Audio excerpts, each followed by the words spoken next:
todo.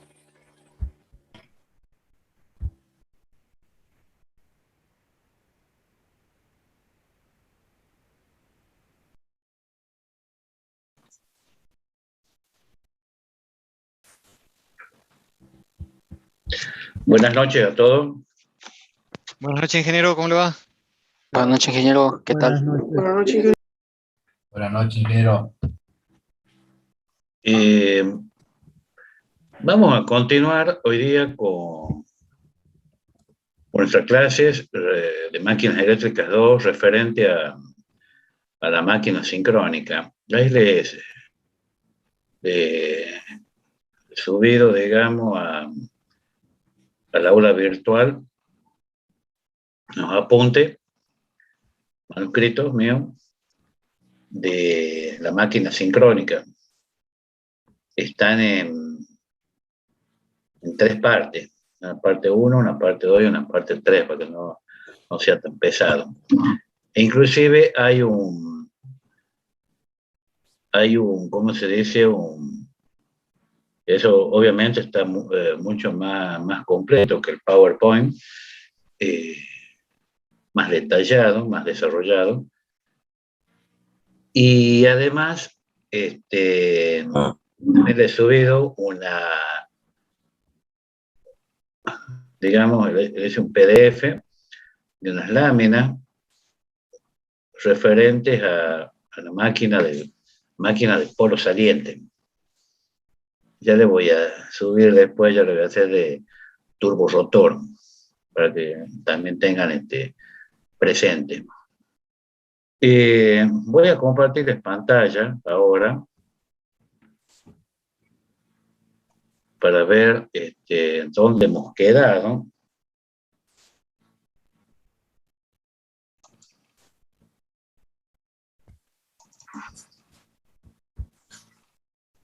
Todo.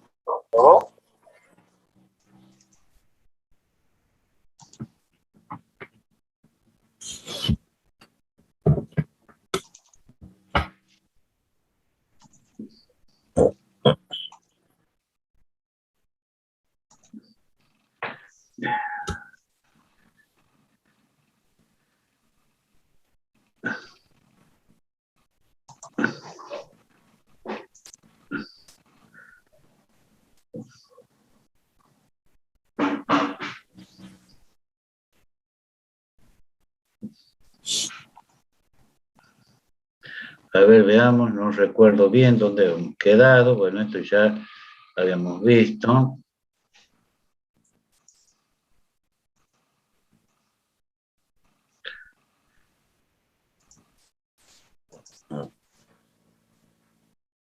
No.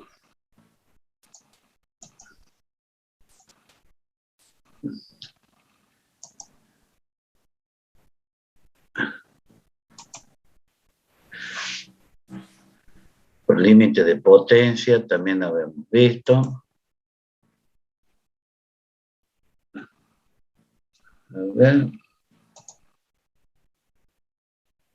Esto teníamos que ver.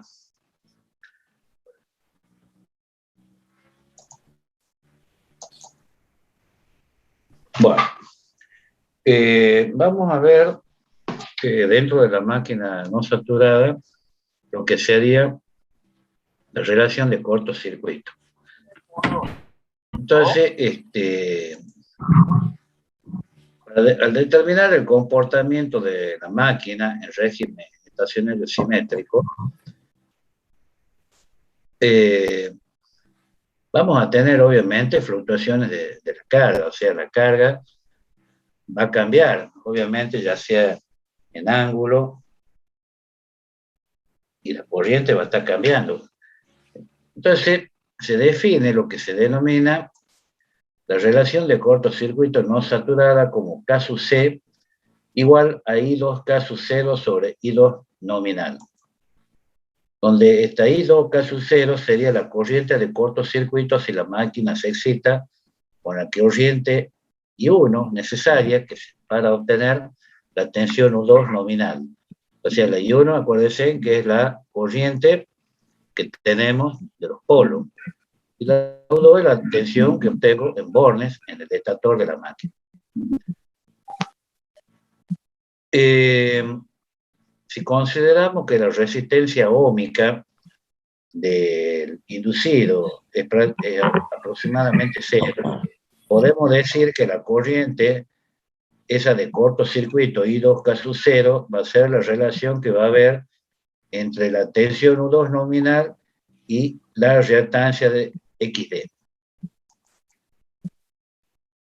Por lo tanto, caso C, si nosotros reemplazamos acá, en vez de poner I2 caso 0, ponemos U2 nominal sobre XD, que es lo que aparece acá, digamos que me aparece en el numerador, y acomodando me quedaría de esta manera, me quedaría XD por I2 nominal.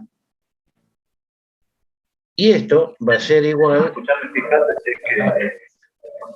U2 nominal sobre I2 nominal, no es otra cosa que ZN, es decir, la impedancia nominal de la máquina. Me va a quedar ZN sobre XD. Y esto podemos decir que es igual a 1 sobre XD minúscula, donde esta ZN que dice U2 nominal sobre I2 nominal sería la impedancia nominal por fase, y esto que aparece acá, esta XD chica, sería la reactancia sincrónica por unidad. O sea, si yo digo que ZN es la impedancia base, entonces 1 sobre XD va a ser, la impedancia base vale 1, entonces XD la puedo poner por unidad. O sea, que la relación esta, caso C, de cortocircuito, la puedo poner como 1 sobre XD.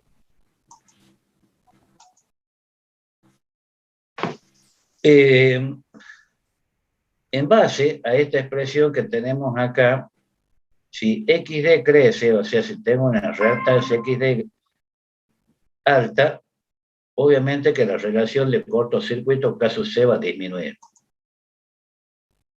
Y esto, una XD alta, eso implica que tenemos una reacción de inducido elevada.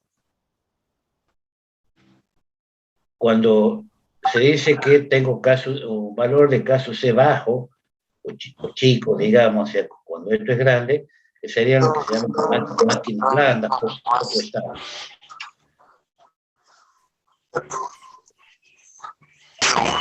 Lo que respecta a la red rígida,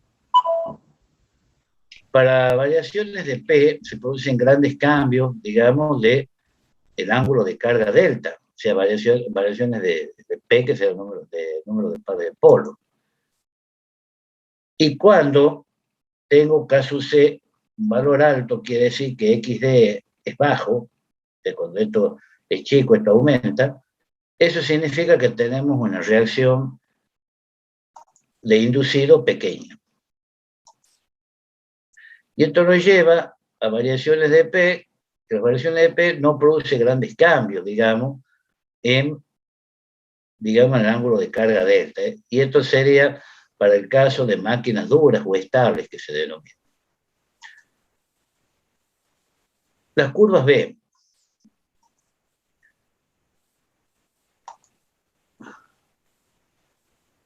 Acá observamos que tenemos una máquina que decimos que está sobreexcitada. Acá tenemos la tensión U2, tenemos la corriente 2, el ángulo Φ2. Acá tenemos la tensión U sub P, que es la tensión de rueda polar, y la caída reactiva JXD por I2. Acá la máquina está sobreexcitada, obviamente, dicen el tamaño que tiene UP. Y si la máquina estuviese infraexcitada, o sea, disminuyó el valor de UP, acá se observa que J I2 por XD tiene esta dirección y la corriente I2 viene a parar acá. Entonces, para un coseno de Φ2 igual a 1, o sea, si la carga para un coseno digamos, phi igual a 1, tendríamos una corriente de excitación I1 mínima.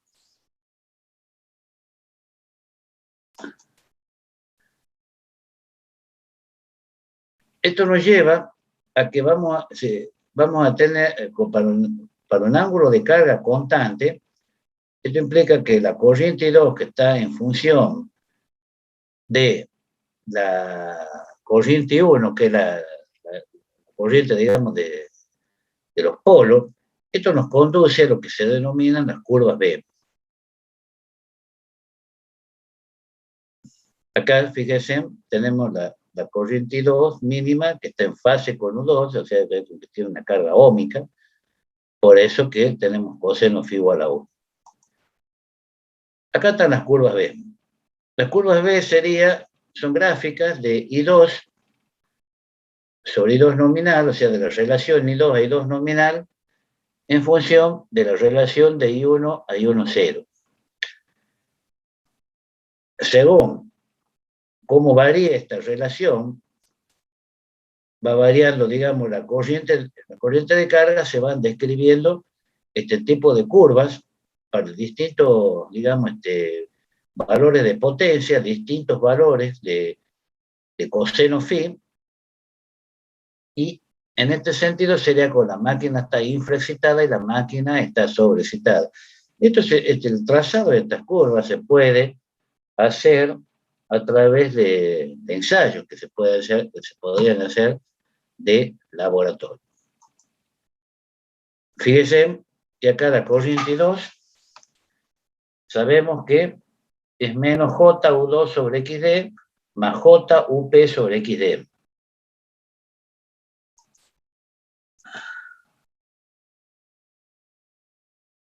Esta corriente 2, o sea, el momento M va a valer 0, significa que el ángulo de carga obviamente vale 0. Entonces quiere decir que la corriente 2 para un ángulo de carga delta igual a 0 directamente va a ser igual a J UP menos U2 sobre XD. Y la corriente 2, el módulo, para un ángulo delta igual a 0, el módulo es igual a UP menos U2 sobre XD. Acá existe, fíjense, lo que se llamaría el límite de estabilidad. Fuera, digamos, de esta zona, la máquina se sale de sincronía.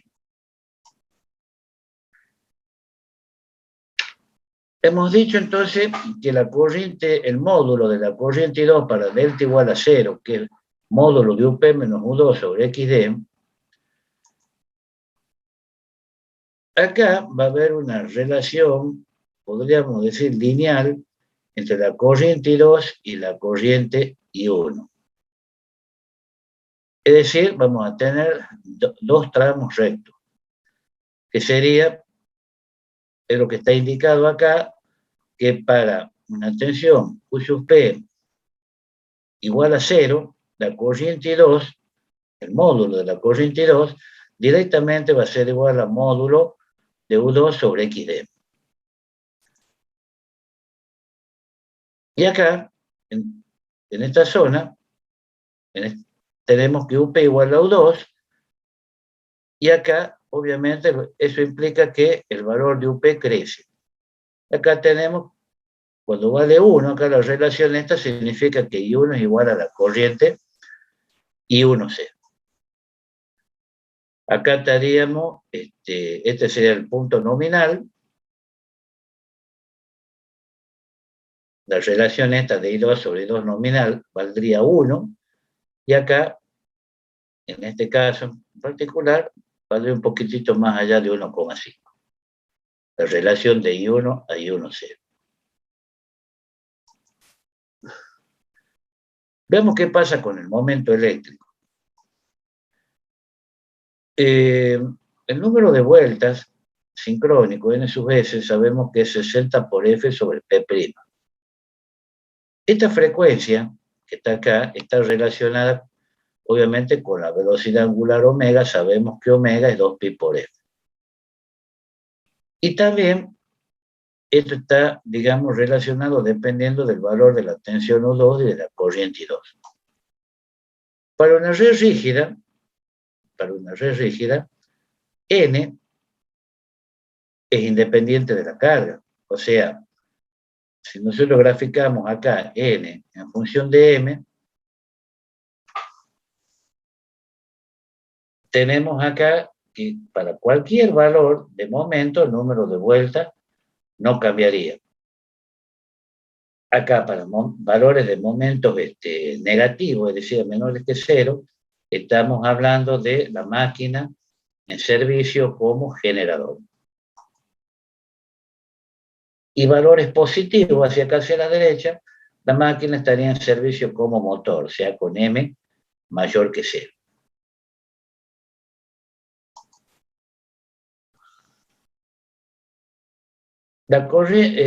Lo que respecta a la corriente I2, esto, digamos, implica que P2, que P es U2 por I2 por el coseno de Φ2.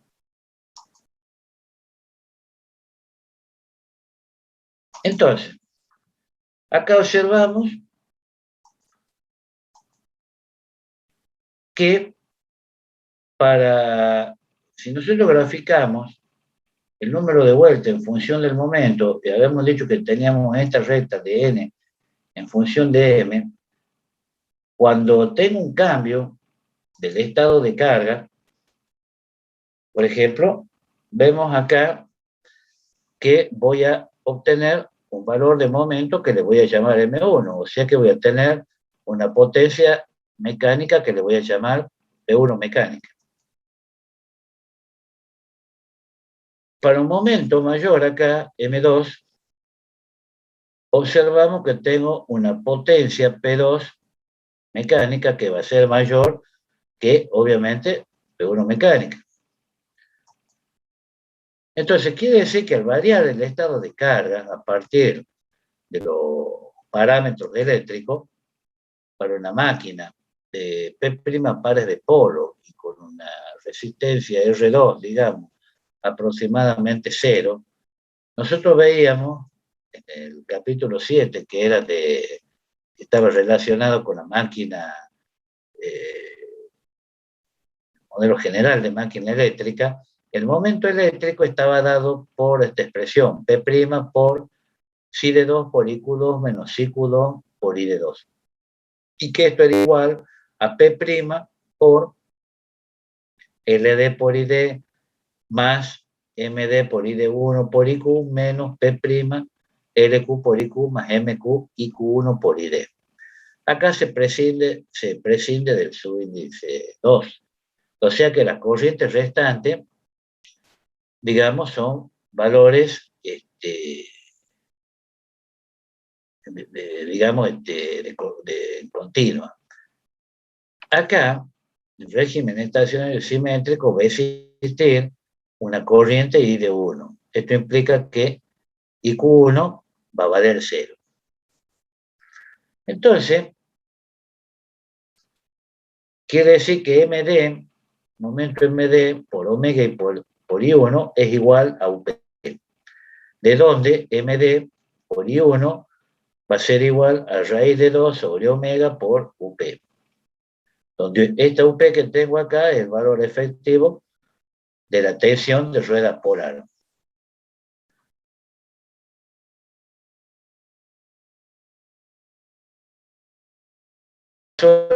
Nosotros podemos ver que para eje Q, la tensión UP más JXD por ID es igual a UQ. Y que la corriente ID es raíz de 2 por ID. Y esto es igual a menos raíz de 2 sobre XD por UP menos Q sub Q. Para el eje D, tendríamos que JXQ por IQ es igual a UD. Por lo tanto, puedo decir que la corriente IQ es raíz de 2 por IQ y eso es igual a menos raíz de 2 sobre XQ por UD. Y va a ser igual a esto que tengo acá, o sea, P' por LD por ID más MD I de 1 por IQ menos P' por LQ y Q más MQ y Q1 por I delta. Esas ecuaciones están, digamos, en el tema 7. Esto nos lleva a que el momento eléctrico, digamos, sería igual a toda esta expresión que tenemos acá. Y del diagrama fasorial se puede ver que UD va a ser igual a U2 por el seno de delta y que UQ es U2 por el coseno de delta.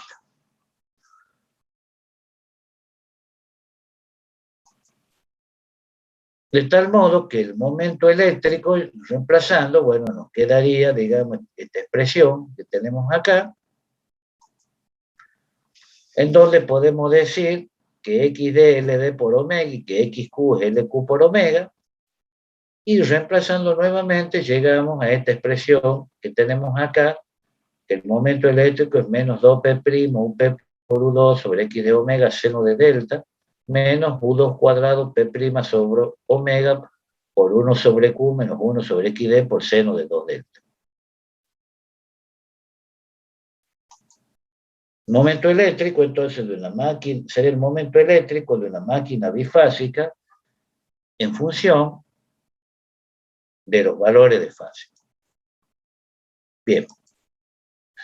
Para una máquina trifásica, podemos decir que la tensión U2, digamos, de la máquina bifásica, es raíz de 3 medios por la tensión U3 romano, que vendría a ser de la máquina trifásica.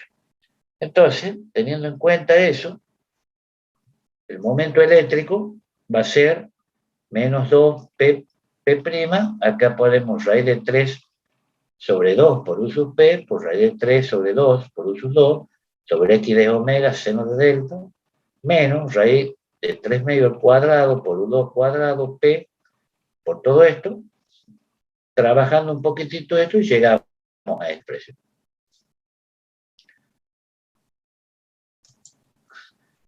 Y para la máquina, con turbo rotor, teniendo en cuenta que XD es igual a XQ, o sea, la reactancia de eje directo igual a la, o longitudinal igual a la reactancia de eje transversal, el momento eléctrico directamente nos quedaría menos 3P', UP, U2 sobre omega XD por el seno de delta. Claro, lo que pasa es que acá, si XD igual a XQ, acá me quedaría 1 sobre XD o 1 sobre XQ cuando hago la resta esta, se me hace 0, por esto es 0, por todo esto es 0, o sea que me queda esta parte nada más para tubo rotor. Bien.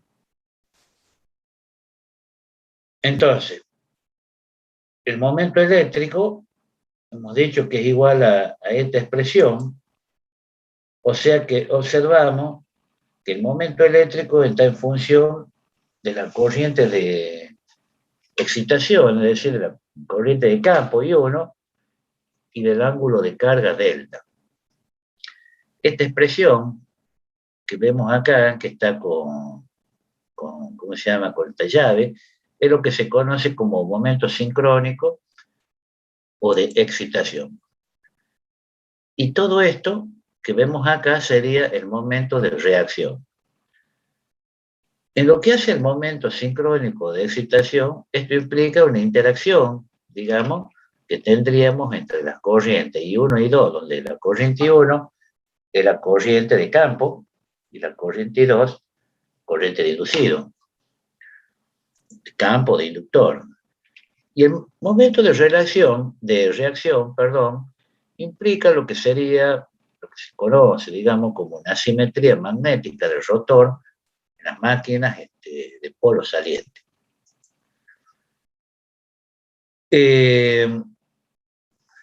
Acá el momento sincrónico de excitación que está en función de I1 y de delta varía linealmente con U2 y el momento de reacción que está en función de delta varía cuadráticamente, ¿ves? Con U2.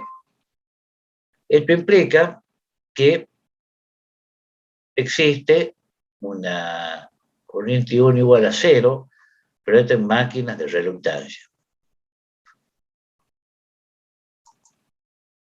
Acá, o sea, tenemos una gráfica de la relación, digamos, del momento eléctrico a M sub K, ya vamos a ver qué es M sub K, en función del ángulo delta. Y fíjense, acá tenemos el momento eléctrico como una función de I1 y de delta. Esta gráfica sería para turbogenerador.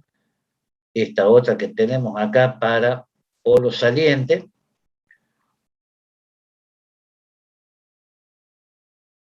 Esta sería, digamos, esta zona, la máquina trabajando como motor, y esta zona, la máquina trabajando como generador. El M sub K, como hemos dicho, es lo que se conoce como momento crítico para una máquina con turbo rotor. O sea, las gráficas van a tener esa forma.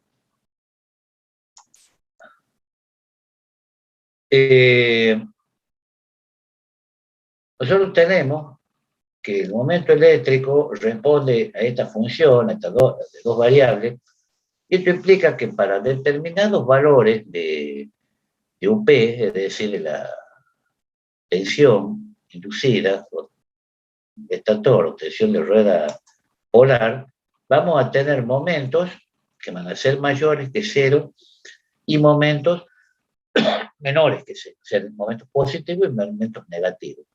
Esto implica un ángulo de carga, delta K, es decir, un ángulo de carga crítico. Y el ángulo de carga crítico nos lleva a lo que sería el momento crítico. Acá, digamos, va a haber un desplazamiento, podemos decir, del momento crítico cuando el ángulo de carga sea inferior a 90 grados. Acá, si en valor absoluto el ángulo delta K, o sea, el ángulo de carga crítico, es de 90 grados, vamos a tener lo que sería el máximo de momento de excitación, M sub K, que va a ser aproximadamente igual a menos 3P' sobre omega por U2 por UP sobre XD. Bueno, vamos a ver qué es eso de la estabilidad estática.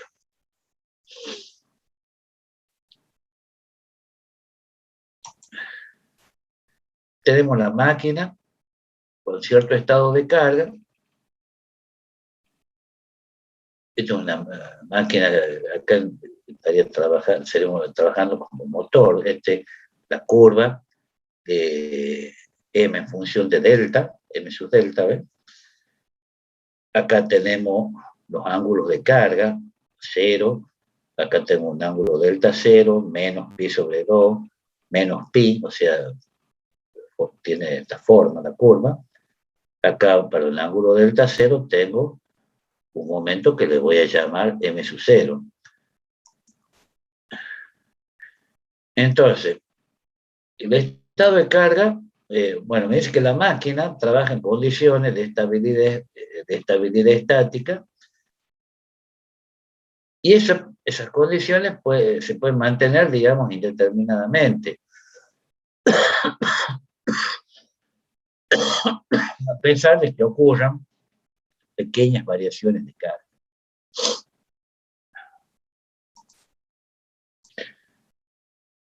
Acá, fíjense, si aumenta el ángulo de carga negativamente, para el caso del motor, obviamente voy a tener acá otro valor de momento. O sea, estoy en este punto de la curva. O sea que acá tengo lo que se llama un incremento de momento de carga. O sea, ¿qué va a pasar? Que el rotor tiende a frenarse. O sea, si eso sucede, quiere decir que el ángulo delta se hace cada vez más negativo. Bien. Ahora, si el incremento de, de delta sub cero, es menor que cero, o sea, es negativo, acá se compensa, es decir, que voy a tener un incremento de m sub cero mayor que cero. O sea, es como decir que se alcanza lo que se denomina un estado de equilibrio. Entonces, la condición de estabilidad estática es que la derivada del momento respecto de delta, o sea, del ángulo de carga, sea menor que cero. Y esto se verifica para cuándo? Para un ángulo delta K crítico como motor que sea menor que delta y menor que el delta crítico como generador. En otras palabras, fíjese, nosotros tenemos acá la gráfica de momento eléctrico sobre el momento crítico en función de delta. Hemos dicho que esto es como un motor, esto es como un generador, acá están las curvas para polos salientes y para el turbogenerador. Y que tenemos acá sería lo que se conoce como el momento de reacción. Acá tengo que la derivada del momento respecto del ángulo de carga, acá tenemos mayor que cero, que lo da esta tangente, y acá, y acá, y acá sería menor que cero. Entonces, si la derivada del momento es mayor que cero, esto implica puntos de trabajo inestable. ¿Qué significa eso? Que el momento de la máquina motriz es mayor que el momento crítico del generador, o que el momento de carga es mayor que el momento crítico como motor. Y con estas condiciones, digamos, cuando sucede esto, la máquina queda fuera de sincronía. Si nosotros le expresamos el momento de reacción en máquinas de polo saliente en tubo rotor, decimos que el momento crítico en módulo es igual a 3P' sobre omega por U2 por UP sobre XD, como hemos visto. Entonces quiere decir que el momento crítico relativo, que le vamos a llamar M sub K minúscula, va a ser igual a M sub K sobre el momento M sub N, que será el momento nominal. Y este momento crítico relativo M sub K determina la posibilidad de sobrecarga de la máquina. Entonces reemplazamos ahí, en el numerador, ponemos aquí igual a M sub K, 3P' sobre omega, que es lo que tengo acá, lo reemplazo acá, U2 nominal, sería UP nominal sobre XD, en este caso, y acá MN, que sería 3P' sobre omega por U2 nominal, I2 nominal, coseno de phi sub E. Acá se puede simplificar algunas cuestiones, este 3P' omega con este 3P' omega, esta U2 nominal con este U2 nominal, me queda entonces UP, y esta me queda UP nominal, que es esto, XD, que me queda acá, por I2 nominal y por el coseno de phi sub N. Este, que es el momento nominal, me queda, es igual, hemos dicho, a 3P' sobre omega por U2 nominal y 2 nominal por coseno de phi N. Quiere decir que a mayores valores de M sub K, es decir, del momento crítico relativo, quiere decir que es mayor la posibilidad de sobrecarga. Bueno, quiere decir que si esto crece, esto obviamente Mn tiene que disminuir.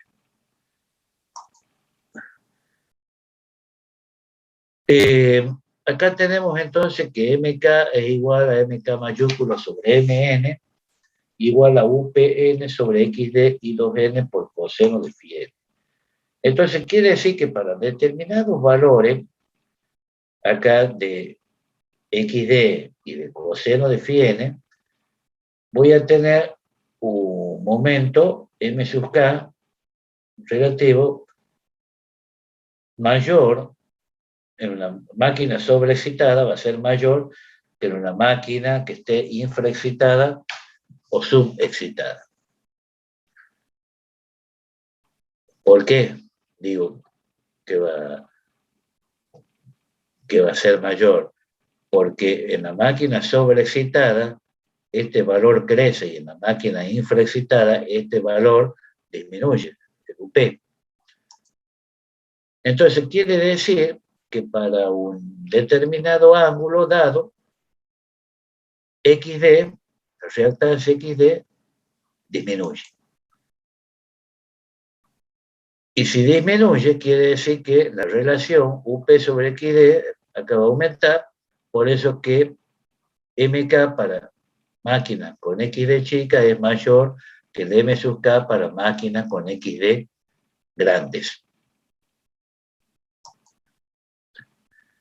Entonces, fíjense ustedes, acá volvemos a tener nuestra curva de momento en función del ángulo de carga, ya sea para motor o como para generador. Acá tenemos esta recta tangente a este punto que tiene un ángulo delta 0 y un momento m sub 0, y esta recta que nos está dando la derivada del momento respecto de delta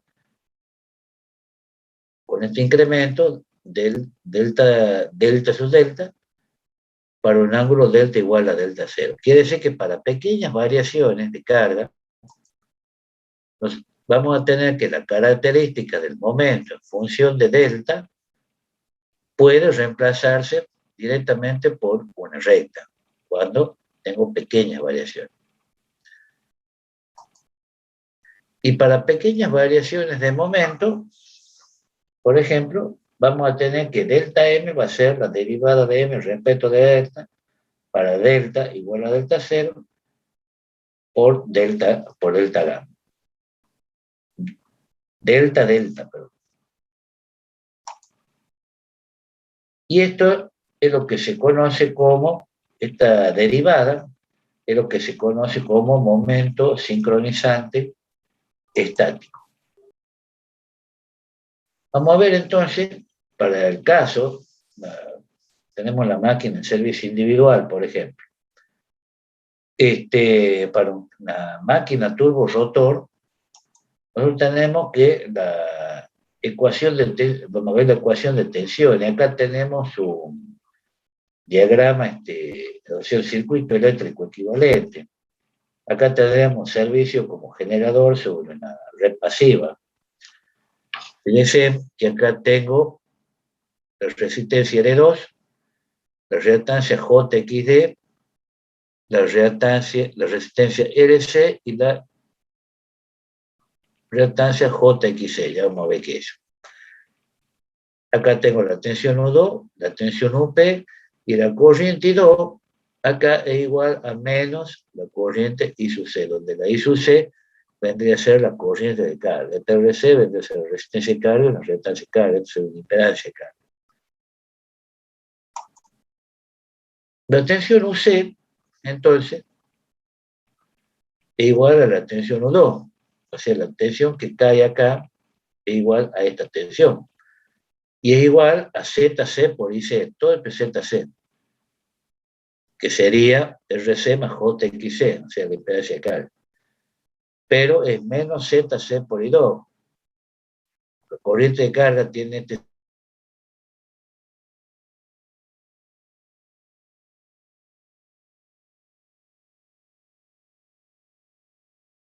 Entonces va a ser igual a la tensión UP que tengo acá más R2 más JXD por I2.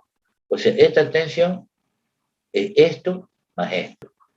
Y la tensión, esta U2, no es otra cosa que la corriente IC multiplicado por el valor de RC más JXC, que no es otra cosa que ZC, es decir, la impedancia de carga, lo que tengo acá. Bien. Entonces, fíjense acá ¿qué tenemos?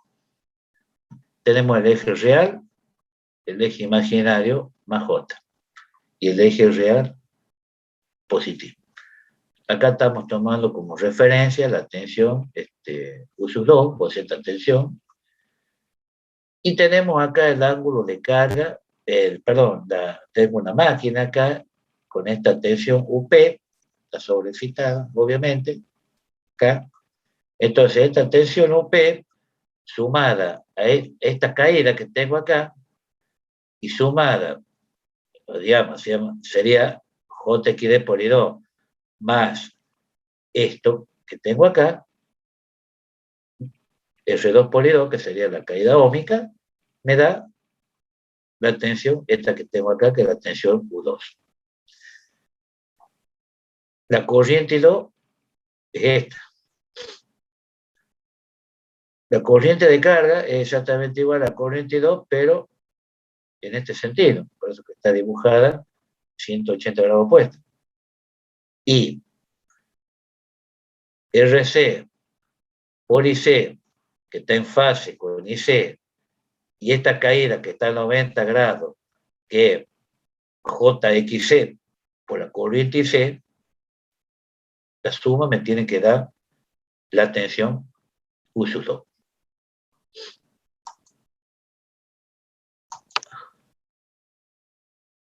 La tensión de Born dice la corriente del inducido. Para una resistencia R2 igual a 0, la corriente I2 va a ser igual a menos UP sobre ZC más JXD.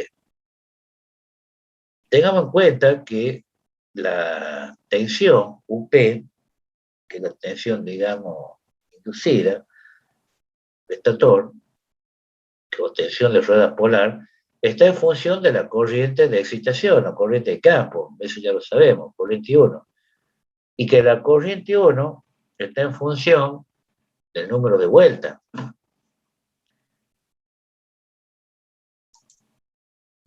Entonces, acá si aplicamos el teorema de coseno en el diagrama fasorial,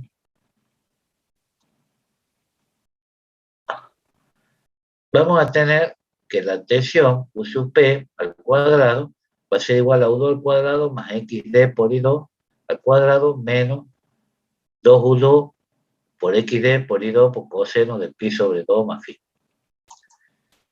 Este ángulo que tengo acá sería el ángulo de la impedancia de carga. Y si multiplicamos por 1 sobre U sub P al cuadrado y con la corriente I2K igual a UP sobre XD, y con coseno de pi sobre 2 más phi igual a menos seno de phi, o sea, teniendo todas estas consideraciones para aplicar esta fórmula, vamos a tener acá que U2 sobre UP al cuadrado más I2 sobre I2K al cuadrado más 2 veces U2 por I2 sobre UP por I2K por seno de phi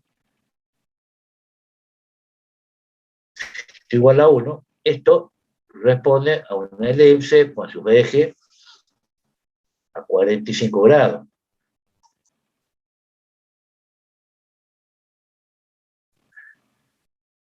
Que para carga inductiva, tengo esta gráfica, acá, si el seno de phi vale 1, positivo, U2 sobre UP va a ser igual a menos I2 sobre I2K más menos 1. O sea que U2 sobre UP igual a 1, I2 sobre I2K igual a 0, y U2 sobre UP igual a 0, e I2 sobre I2K igual a 0. Entonces, para esta condición, si U2 sobre UP es 1, estoy en este punto, con verde, U2 sobre UP igual a 0, que estaríamos acá, e I2 sobre I2K igual a 1, o sea, quiere decir que I2 igual a la corriente cortocircuito, voy a tener este punto. En otras palabras, esto sería un punto de vacío y esto sería un punto de cortocircuito. Entonces, si nosotros unimos acá esto con esto, para un coseno de phi igual a 0, es decir, tenemos esta recta que respondería a una carga inductiva. Para una carga capacitiva, el seno de phi es menos 1, es decir, es positivo, negativo. O sea que U2 sobre UP va a ser igual a I2 sobre I2K más menos 1, que sería dos rectas dependientes igual a 1, que sería esta recta y esta recta que tengo acá. Que esta recta sería para coseno de phi igual a 0, con carga capacitiva, con XC mayor que XD, y esta para coseno de phi igual a 0 para carga capacitiva con XC menor que XD.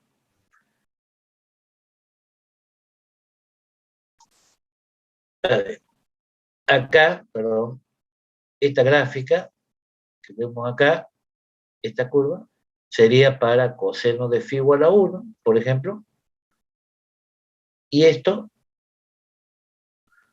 que vemos acá sería para coseno de phi igual a 0,8 con carga, pero por ejemplo, de carga capacitiva. O sea, yo estoy en una familia de curvas. Así.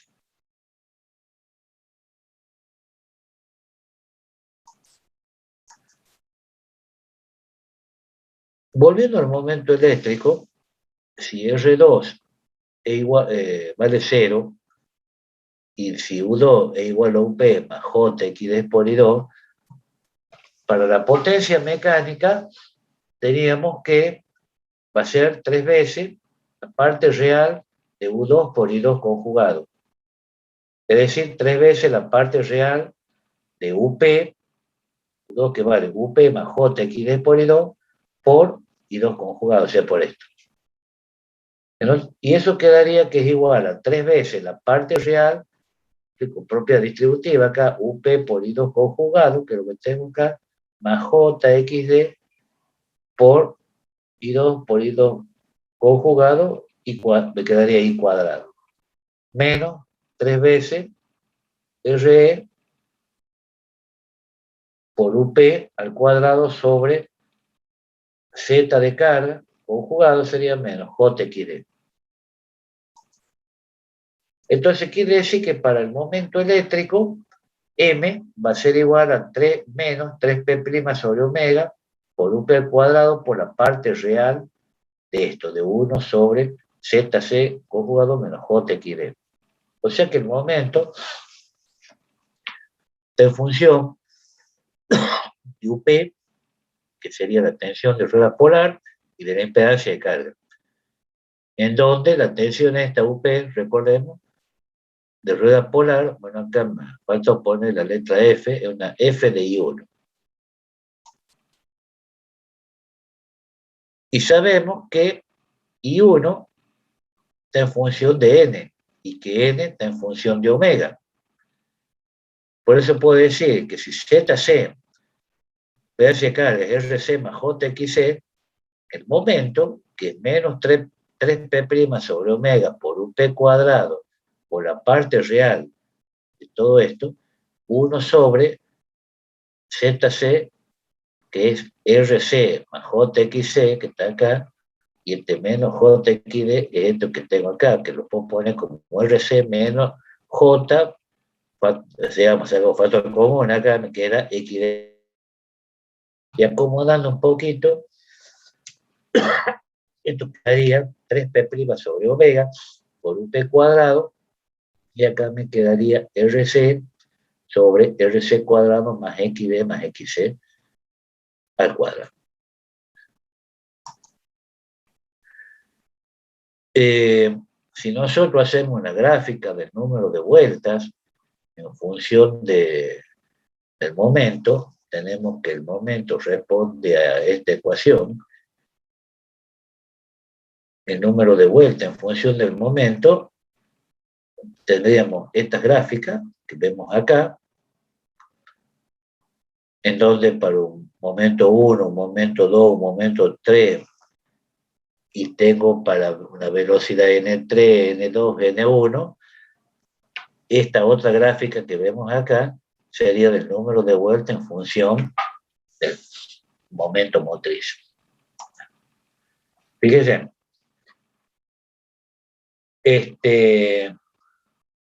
para una velocidad n, digamos, baja, tenemos que xd más xc es mucho menor que rc.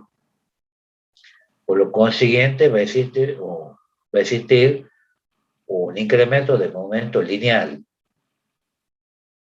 y un delta n, prácticamente lineal, que sería esta gráfica, la 1.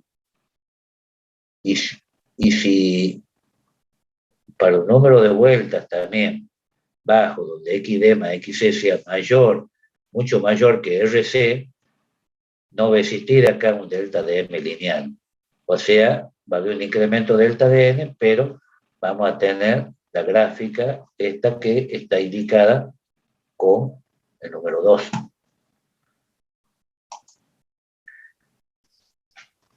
Acá, esta gráfica que tenemos acá sería de la máquina motriz sin regulador de velocidad.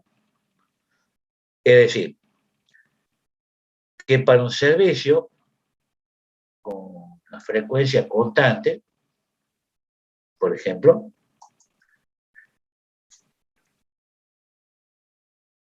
actuando sobre el regulador de velocidad, voy a tener una familia de curvas, que es la que vemos acá, que están acá con color morado.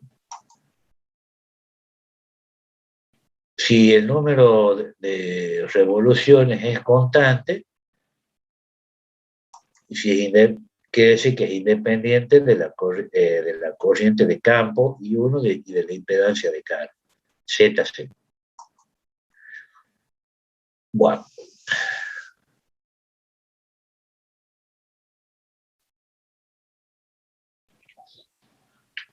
Vamos a salir de acá. Voy a ir a otro juego ¿cómo se llama? De diapositivas.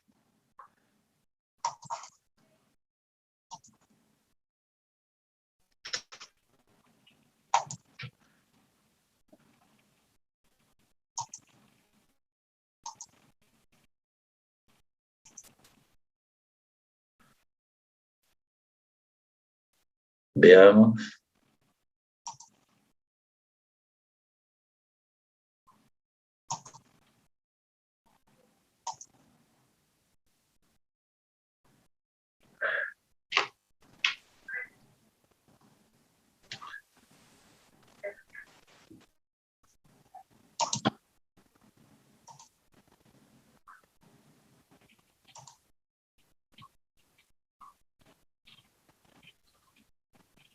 Bueno, ¿me están escuchando? Sí, profe. Bueno, Sí, profesor. vamos a ver. Sí, ingeniero. Bueno, de acuerdo.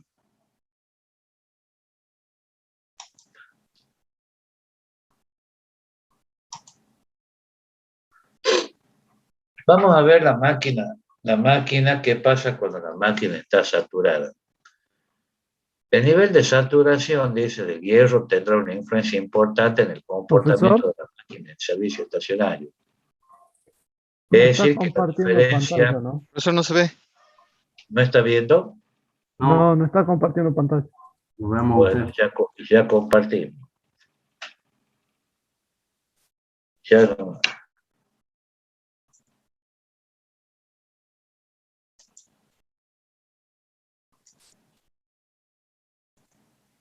¿Y ahí? Ahora sí, supongo profesor. Ahora Ahora sí. sí. supongo que están viendo. Sí, ahora sí. Bueno, les decía que el nivel de saturación del hierro va a tener una influencia importante en el comportamiento de la máquina en servicio estacionario.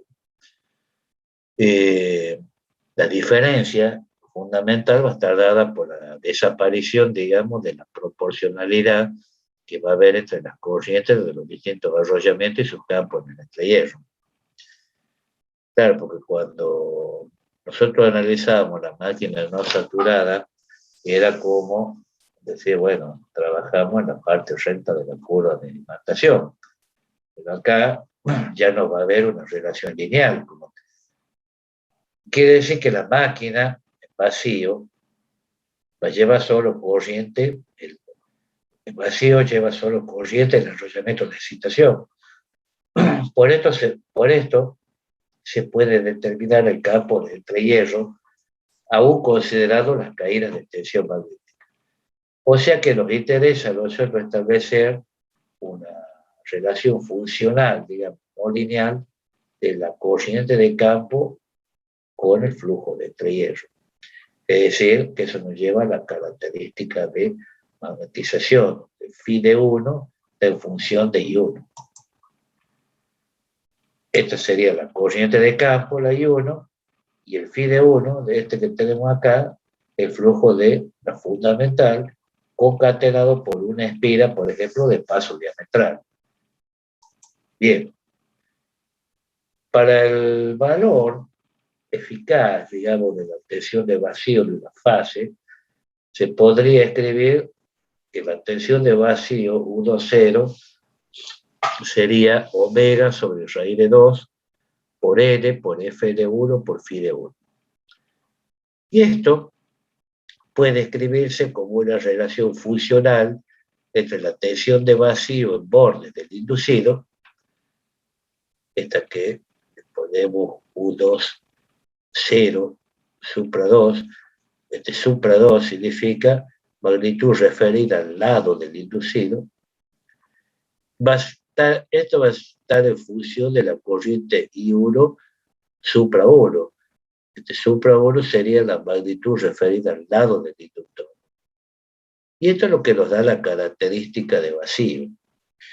Entonces se tiene, por lo tanto, una magnitud alterna, acá, ¿ven?, en función de una magnitud, como dice acá, continua, es decir, tensión de vacío en función de corriente de excitación.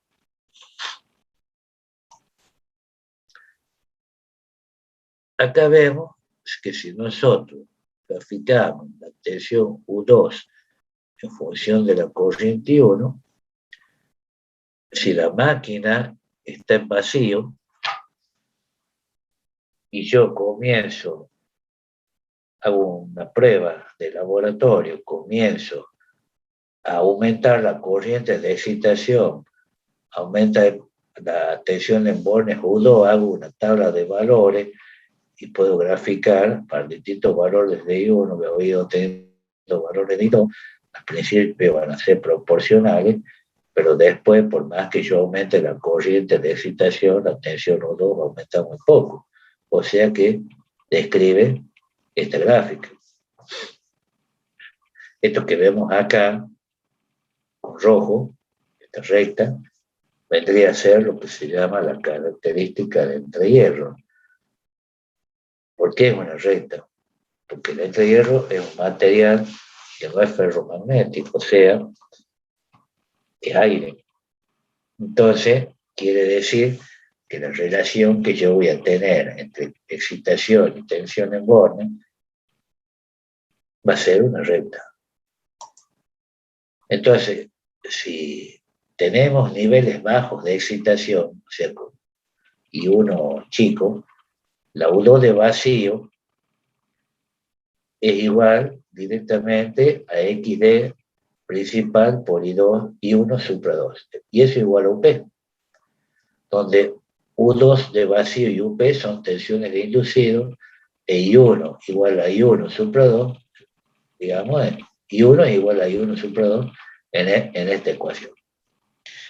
Ahora, si la máquina estuviese en cortocircuito, en la máquina no saturada, en condiciones de cortocircuito, el campo del entrehierro debido a la corriente de excitación es casi completamente compensada por las corrientes de reacción de inducido.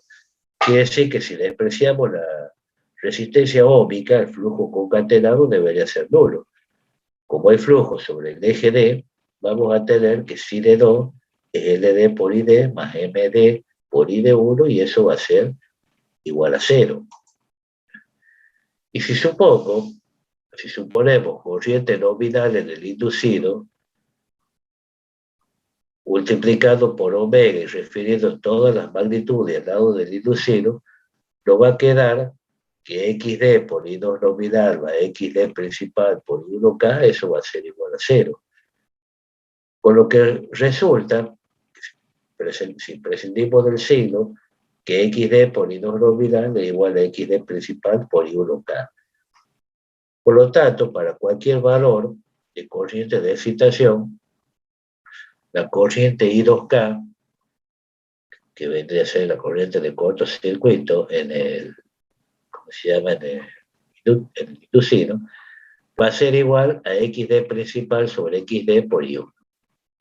En otras palabras, observamos ahí lo que se conoce como característica de cortocircuito, que la corriente I2K está en función de la corriente I1, o sea, de la corriente de campo. La I1K es la corriente de esta que tenemos acá, de excitación referida al lado del inducido, necesaria para tener corriente nominal de cortocircuito. Quiere decir que la corriente de cortocircuito es independiente de la frecuencia. Y para frecuencias tales que la reactancia XD sea mucho mayor que R2, acá vamos a tener esta gráfica en donde nosotros ya hemos visto que esta era la característica de vacío, la característica de entrehierro, y voy a tener esta recta, que para valores normales de excitación no se presentan fenómenos de saturación del cortocircuito. Esta sería la función, una característica I2K en función como una F de I1. Donde está I2K, hemos dicho que era XD principal sobre XD por I1. Acá.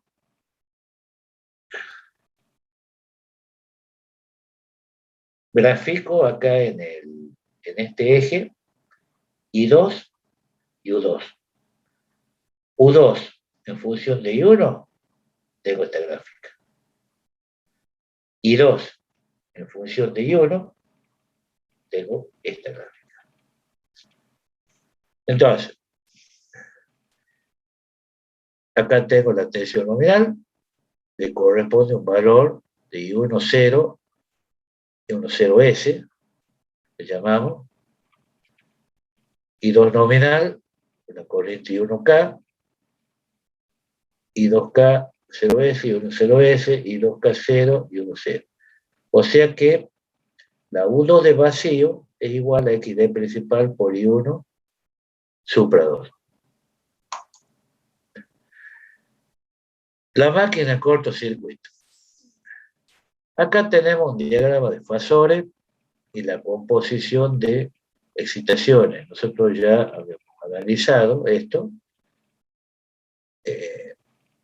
Acá tenemos la tensión UP, J XD principal por I2N, y acá JX2S por I2N.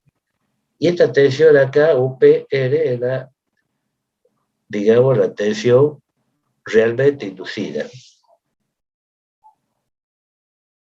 Acá tenemos la corriente I2N, la corriente I1K, la corriente I2 nominal, supra 1, y la corriente resultante. Y acá tenemos un esquema de las líneas de flujo de entrehierro y de dispersión que enlazan en una fase durante el cortocircuito.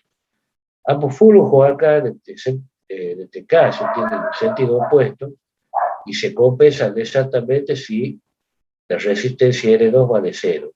Acá tenemos campo en este sentido, campo en este sentido, y acá campo en este sentido debido acá al polo. Nosotros teníamos que la relación de cortocircuito para el caso de una máquina saturada, le llamo KCS, le voy a llamar ahora, va a ser igual a I2K0S sobre I2 nominal, y eso va a ser igual a I10S sobre I1K. Esta relación va a ser alta para una reacción de inducido pequeña y baja para una gran reacción de inducido. Esta I10S que aparece acá sería la corriente de excitación necesaria para tener tensión nominal.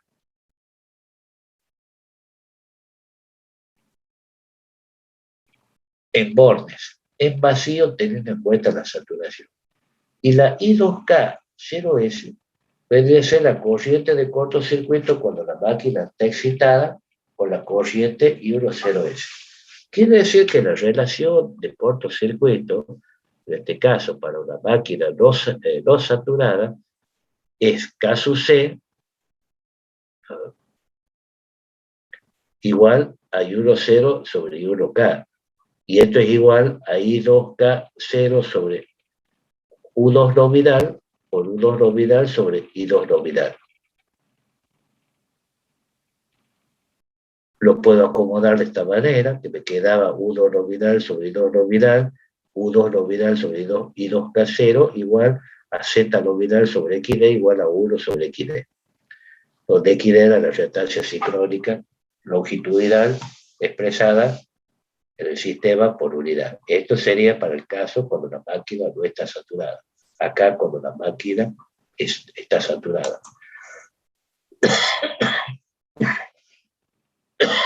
La máquina con carga. Cuando se considera la saturación, no se puede componer las excitaciones en los ejes D y Q, ya que las excitaciones en cada eje influyen sobre la saturación del circuito magnético en el otro.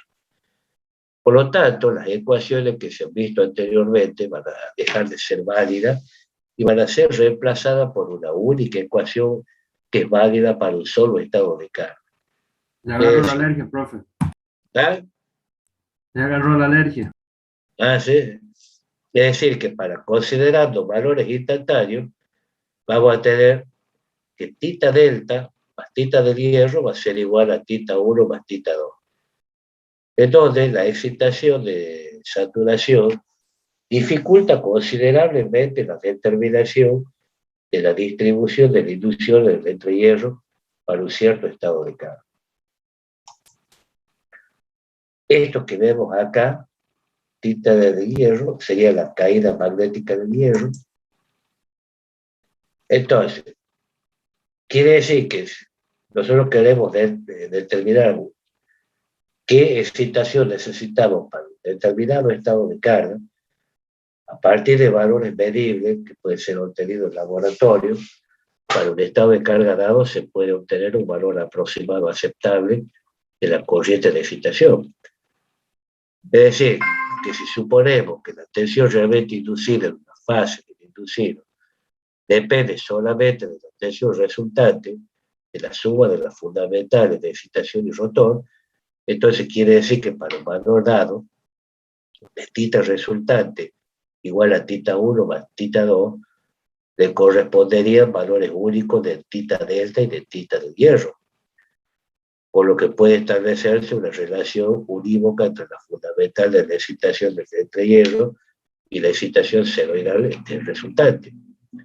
Quiere decir que para la tensión de fase podría escribirse que U2 va a ser igual a U principal más JX2S por I2, donde está U principal que aparece acá sería la tensión realmente inducida. Acá observamos un diagrama de fasores y la característica de vacío, por ejemplo, para una máquina con turbo rotor, tenemos la tensión realmente inducida UPR, más JX2S por I2, y esto me da U2. Esto es I2. Tenemos entonces que I1 más I2 supra 1 me da la corriente y uno resultante. O sea que si nosotros hacemos una gráfica de U2 en función de I1, que hemos dicho que teníamos esta gráfica, para una tensión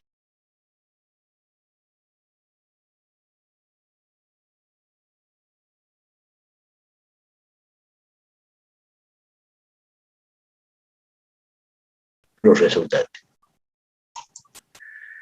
Entonces, tenemos que I2 supra 1 es igual a 3 sobre pi por N F de 1 sobre P' C1 por N1 por I2 por N2. Y en consecuencia,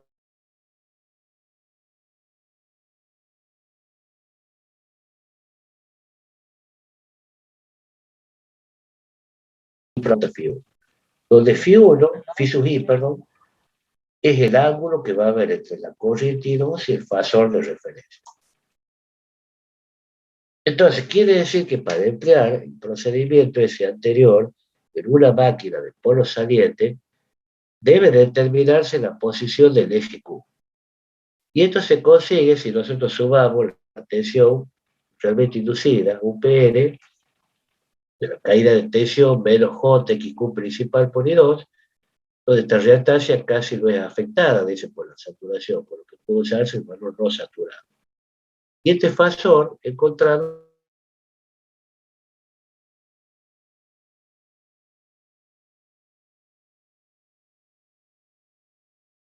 en la dirección del eje Q sería Q principal en módulo por coseno de delta menos phi principal. Y entrando con esta ecuación a la curva de vacío, se obtiene la excitación resultante del eje D, en donde I de 1 resultante. Y restando esta corriente, la reacción de inducido en dirección del eje D. Y 2D, supra 1, se obtiene la corriente de campo I1. Ahí está. Ahí está completo la determinación de la excitación necesaria para un cierto estado de carga en una máquina de polo saliente. Estaría completo, digamos, el diagrama fasoriano. Que todo esto está más completo también hay en los apuntes que he subido. Volviendo a esto, bueno, vamos a hacer una cosa. Vamos a continuar mañana, porque sabe que estoy bastante congestionado. La verdad que no puedo seguir bien así. Ya vamos a ver, vamos a seguir mañana con algunas cositas. Vayan viendo los apuntes que les he subido ahí en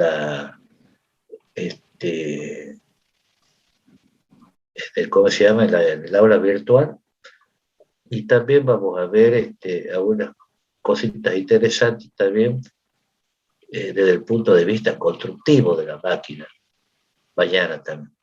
Porque mañana tenemos que terminar acá con las cuestiones, ver lo que sería el diagrama de Pottier y los sistemas de excitación que habría de las máquinas de las máquinas sincrónicas. Así que, bueno, mañana los espero entonces a la misma hora para que analicemos esto. ¿Está? Sí.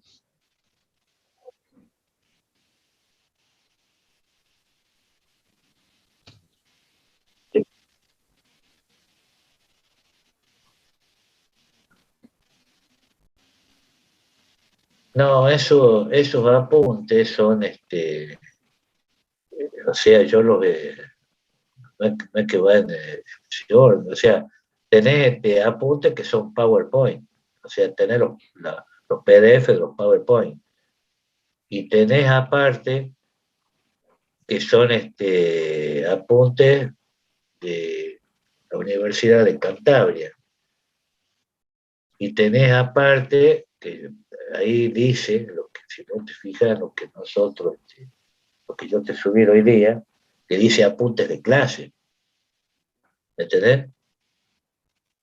todo lo otro son, digamos, son apuntes que yo, documentación que yo te voy dando para que tengas para estudiar, o sea, para leer. Lo que no veas claro por un lado, lo ves por el otro. A eso me refiero. ¿Me entendés?